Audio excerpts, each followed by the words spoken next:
nigga Patrick Ewing.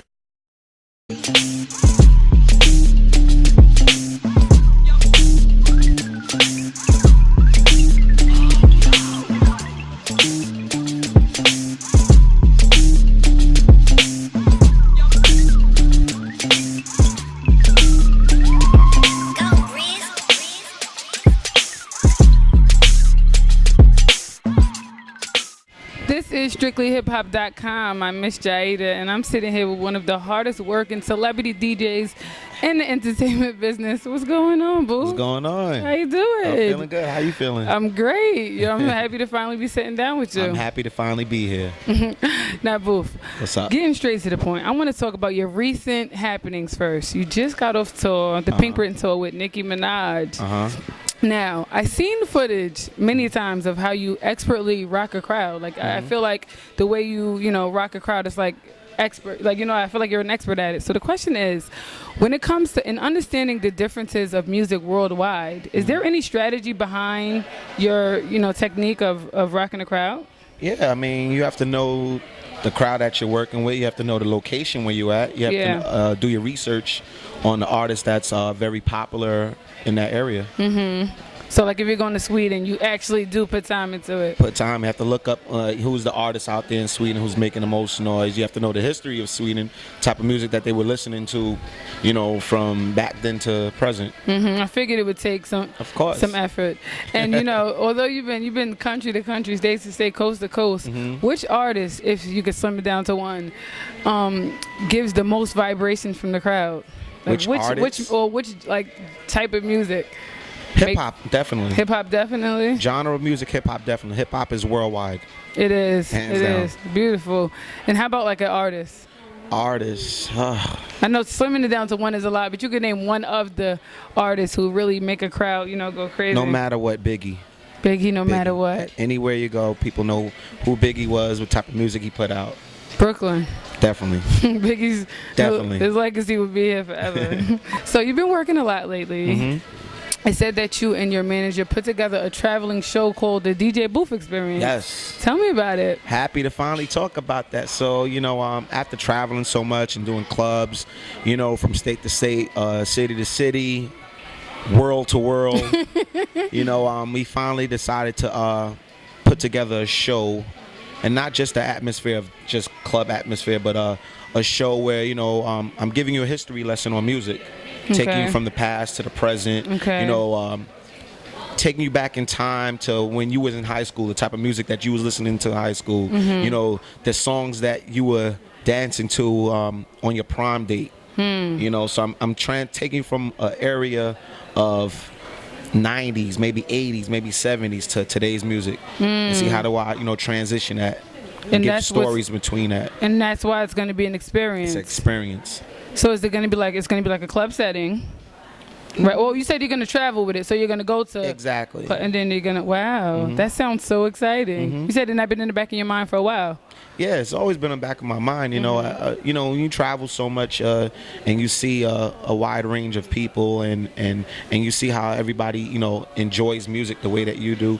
You try your best to make people happy, and I feel the way that with the DJ Boof Experience, I figured out a way that everybody can enjoy a show for about an hour and a half, doing what I do best. Everybody, older people, like you really had to understand, how to rock a crowd. Wow, I'm looking forward to that. I can't wait to go to is the first one going to be in Brooklyn? Yes, that's what we're aiming for. Amazing. If it's not Brooklyn, it's definitely going to be in New York City, somewhere, And it's going to be soon? Yeah, we're working on it now. So, hopefully, maybe it could be next week, it could be next month, but definitely before this year's over. Okay, it's definitely coming. Yes. Great luck with that. I can't wait. Now let's talk about producing. Now, DJs fall into producing as an extension of their craft, and just as well as producers fall into DJing, and they do extremely well because it's like interchangeable, you know? Definitely. So with that said, I heard that you're working on an album/project titled This Is It. Yeah. What's going on with that? I mean, that's something, and I got my hands on as well too. Like you said, DJs, we know what's hot. We know the sound. We control what's popular and not, and being original at that. So I got my hands on in producing as well too. I got, Okay. it's there. How is it? How is the craft? How is it working for you? It's not easy, but it's also a learning experience. Would you say it's a challenge? Yeah, it is a challenge.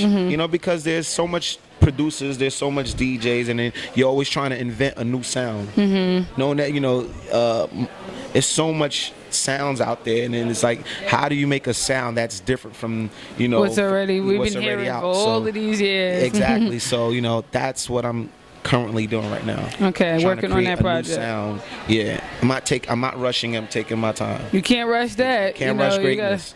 You can't rush greatness, exactly. So, and you know how music goes. It's constantly changing. What's hot is constantly changing. So I'm just looking to make the new sound that's gonna hold us down for a couple years. Wow. Or maybe a lifetime. The DJ Boof project and album for you, that's gonna be excellent. Definitely. Now I can't neglect to mention Fabolous's historic 2015 Summer Jam set. Yes. And you DJ'd it. Oh my gosh. Now it's one thing to. You liked it? It's one thing to sit at home and listen to music from the back in the days and feel nostalgia, but to be a part of course I was in the crowd, but to be a part of that and to DJ that, so how was that? It was great. I could imagine how. Life changer. I mean, you're on stage with the people that you grew up listening to.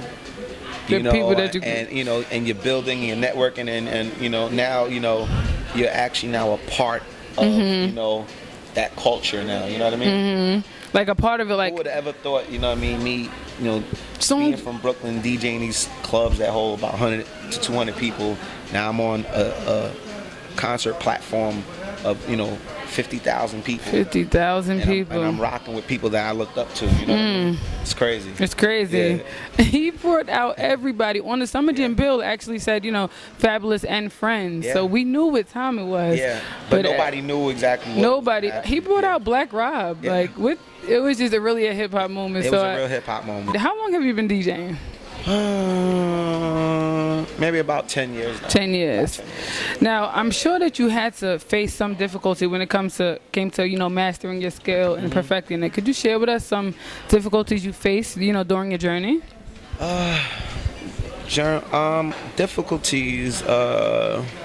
Was there ever? It was times I felt like giving up. Because when you want to master your craft, sometimes and you can't get it the way you want it, the way you want to get it, it gets very frustrating. But that was the only difficulty I ever had. Was just really trying to be consistent. But once you get it down, packed, it's pretty much it's a no-brainer.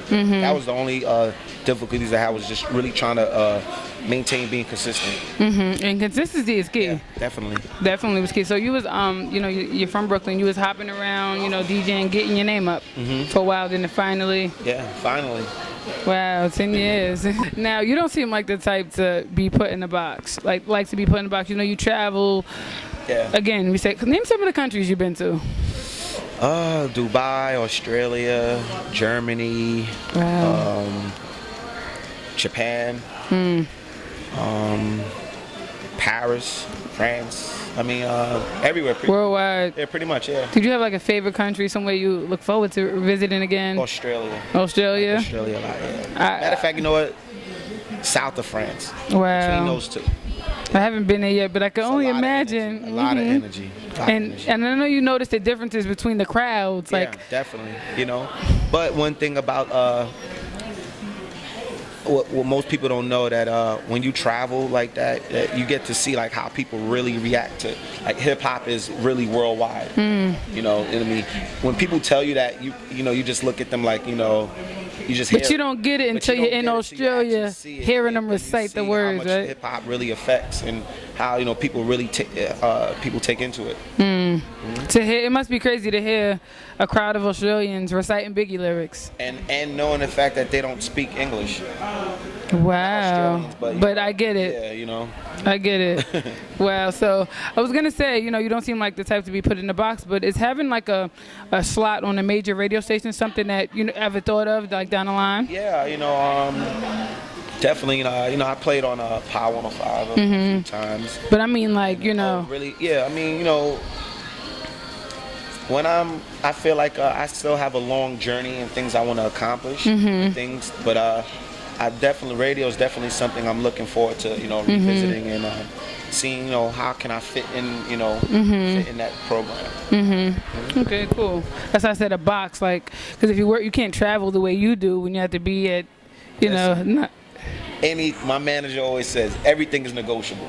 True. If y'all want me, y'all gotta respect it.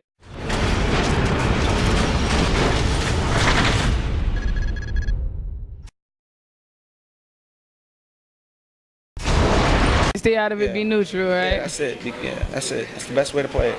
And another reason why I feel like this was a great month for hip hop because Straight Outta Compton. Patrick Ewing. Yeah, we got it cheap, nigga. Patrick Ewing.